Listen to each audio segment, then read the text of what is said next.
Hello. Um, I'm wrestling with YouTube at the moment, trying to get up the foundation of London. So I thought I'd put this one up. It is Croeso in Lloegr, Welcome to England. And I hope this works because I found out a way of reading what I need to read without printing it up. Um, uh, but you don't get to see what I've put up, so I'll try and put that up afterwards. And anyway, here we go, see what happens. Right, where is it? Here we are. Croeso in Lloegr, or a hearty welcome to England from Scotland in Welsh. As an Anglo-Scot, I was just about aware that England hasn't always been called England, but it took 8 months in dear Wales to crystallise this extremely vague impression. The Welsh name for England, or at least the southern half of it, is Lloegr, and Lloegr, or Lloegr, help, L-L-O-E-R, moon, is given as the derivation. However, it seems to me more likely that Lloegr, L-L-O-E-G-R, comes from Lloegr. I must learn to speak this language, which specifically means moonlight. Lloegr is the moon country and has been ever since the Sumerians came back here. Lit by inward spiritual light. This inward illumination is symbolised by black and silver and scarlet are the colours of London. This is all to do with the British Cross, which I won't go into here, but there we are. London is supposed to be illuminated. From the Trojan War of 650 BC by Wilson and Blackett, in the Cymric histories it is noted that the language that finally prevailed in Lloegrs, or Moon Country, or England, and I'm quoting now, was that of the Icinglas. I think I've pronounced that properly. I hope I have. It means that the language that prevailed and eventually became English was the language of the Iceni nation, or the Iceni nation of Eastern England. The Iceni or Iceni are probably best known through their queen Boadicea or Boudica, who led a major campaign against the Romans. If the language of the Iceni prevailed as the foundation or cornerstone of English, and the Iceni or Iceni are descendants of the Albine invasion of around 1560 BC, then English, I'm still quoting Wilson and Blackett, then English is the oldest language in Britain. The Iceni alphabet would in all likelihood have been the same alphabet that would have been in use all over ancient pre-Comet England. Coilbren, in other words. This neatly disposes, we're back to me now, this neatly disposes of the hoary and extremely boring English as a Germanic language argument, which is to my mind no argument at all because it is not based on research and fact. I have elsewhere noted the similarity between the pronunciation of this tribe's name, Iceni, Iceni, and Essene, but I've pronounced it in a different way, Iceni, because it seems to fit better with the research I've done, and it also seems to give rise to this other hotly debated etymology, Cockney. Nobody seems to know where it comes from. I owe Walter W. Skeet an incalculable debt, the etymologist, famous etymologist, but for the first time I disagree with him from start to finish in his definition of Cockney as from a cock's egg, meaning an effeminate person.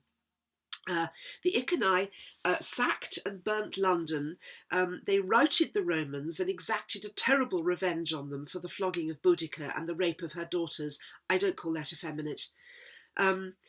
Icinglas, I-C-I-N-G-L-A-S. There's a Sumerian background to this name, and I can only find it in the works of Wilson and Blackett and on the website called the National CV of Britain, which I thoroughly recommend. However, let's get underneath Lloegr a bit. There's a literary device or a linguistical device called a triliteral, which simply Phoenicians go in for triliterals quite a lot, and it simply is the basic consonants of a word. And we have this word, this triliteral LKR. I know Lloegr's got a G in it, but K's and G's and Q's indeed are related. So if we reduce the name of Lloegr to its triliteral LKR, we can see straight away that there is a connection to another interesting word without a certain origin, lucre, as in lucrative. This means money, and also therefore lux or light, which is energy. It is said to be from the Proto-Italic lucro, seizure or gain, but I don't find this convincing.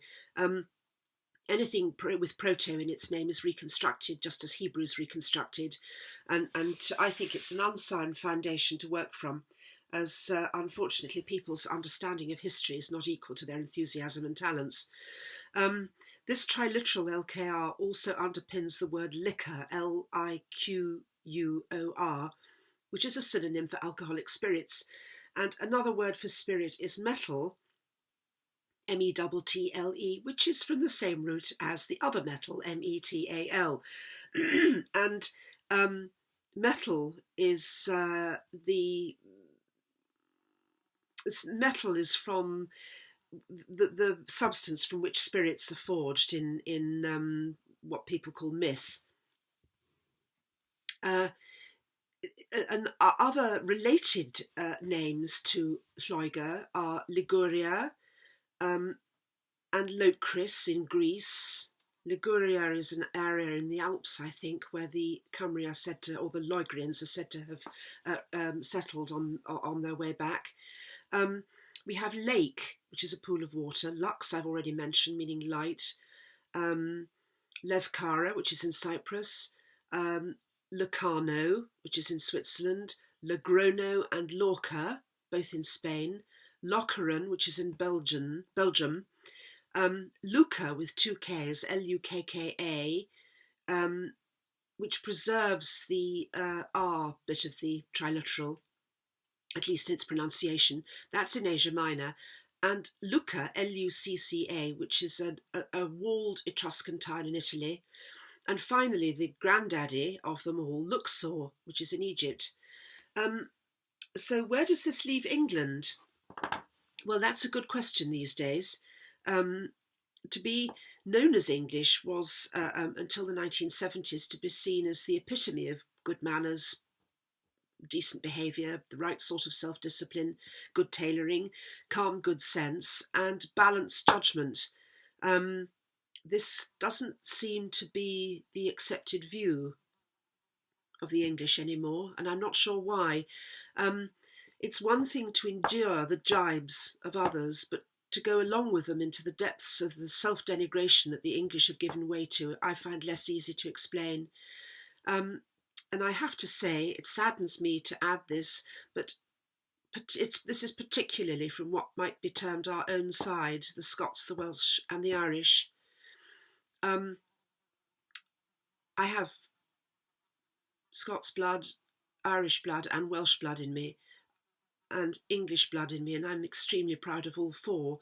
And all I can say is we were all one people originally, and if we mock the English, we mock ourselves. Thank you.